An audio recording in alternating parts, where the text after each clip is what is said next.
जो है उतने से ही धर्म की पूर्ति हो जाएगी, उससे चंदा मांगने की जरूरत नहीं। सत्य धर्म के पालन के लिए ऐसे करने की आवश्यकता नहीं। एक महात्मा मुदगल नाम के ऋषि थे। वो शीलोंच वृत्ति से जीवन निर्वाह करते थे। सील कहते हैं जब किसान का पूरा अन्न उठ जाता है, उसका अधिकार खत्म हो जाता है खेत से, अब वो जो पड़े हुए दाने हैं अन्न के, उन्हें चुन लेना। बाजार में जब व्यापारी अपना अन्न उठा के चले जाते हैं, जो दाने गिरते हैं उनको उठा लेना उंच कहते हैं। शील और ओंच, शीलोंच वृत्ति, वो अन्न एकत्रित करते हैं। तो 2-2.5 किलो बहुत होता था, उसका वो सतुआ बना लेते थे और ऐसे चुटकी भर लेकर के पूरा वर्ष उसी से गुजारा करते थे। शीलोंच वृत्ति से, शीलोंच वृत्ति से एकत्रित किया हुआ 2-2.5 किलो सतुआ मिट्टी के पात्र में रखा। इतने में अतिथि रूप से आ गए भगवान। निष्ठा की परीक्षा होती है।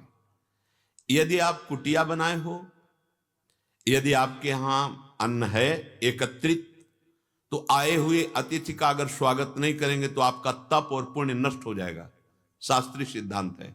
यदि आप भिक्षुक हैं, किसी वृक्ष के नीचे पड़े रहते हैं आप, तो फिर आपके ऊपर अतिथि का अधिकार नहीं है।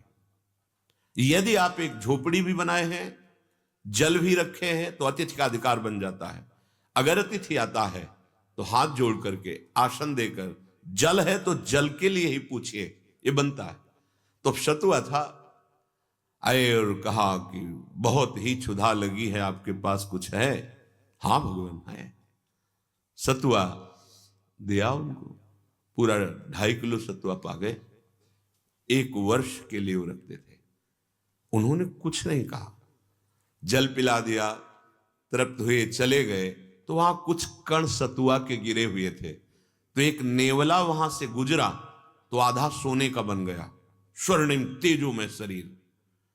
अब वो जब महाराज युधिष्ठिर की राजसूय यज्ञ हुई, राजसूय यज्ञ है, भगवान मुखिया उसमें, तो जब पूरी हो गई राजसूय यज्ञ, तो हर जगह वो लौट रहा था। पूरे यज्ञ मंडप पर जहां जहां पंगत पवाई गई, वो बार बार यही कहता था कि मुदगल ऋषि की सतुआ यज्ञ से बढ़कर ये राजसूय यज्ञ नहीं है। भगवान श्री कृष्ण ने कहा, नेवले, ऐसी यज्ञ तो कोई नहीं कर सकता, क्योंकि इस यज्ञ में स्वयं भगवान शंकर, ब्रह्मा, श्री कृष्ण देवपान, व्यासदेव, परशुराम, बड़े बड़े साफ भगवत स्वरूप आए हुए हैं। बड़े बड़े ब्रह्म ऋषियों का यह सम्मान हुआ है। समस्त वैभव इस समय महाराज युधिष्ठिर के सेवा में है, आप ऐसा क्यों कह रहे हो? तब उसने कहा, महाराज शीलोंच वृत्ति से जीवन यापन करने वाले मुदगल ऋषि का पूरी कथा बताई, और मैं वहां से गुजरा तो मेरा आधा शरीर स्वर्ण का हो गया। अब मैं सोच रहा था कि कहीं ऐसा पुण्य होगा तो मेरा पूरा शरीर स्वर्ण का हो जाएगा, पर राजसूय यज्ञ में वो नहीं हुआ जो सतुआ यज्ञ से हुआ। आप समझ पा रहे हैं?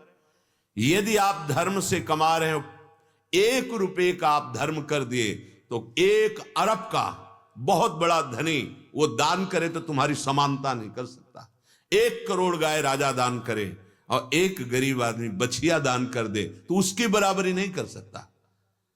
इसलिए अगर हम सोचे कि यज्ञ करने के लिए, या हम भंडारा करने के लिए, या कोई बड़ा अनुष्ठान करने के लिए हम चंदा मांगे, जरूरत नहीं। 4 लोग स्वयं सहयोग कर रहे हो, बात अलग की बात है। नहीं, धर्म आपके पास जो है उसी से पूर्ण हो जाएगा।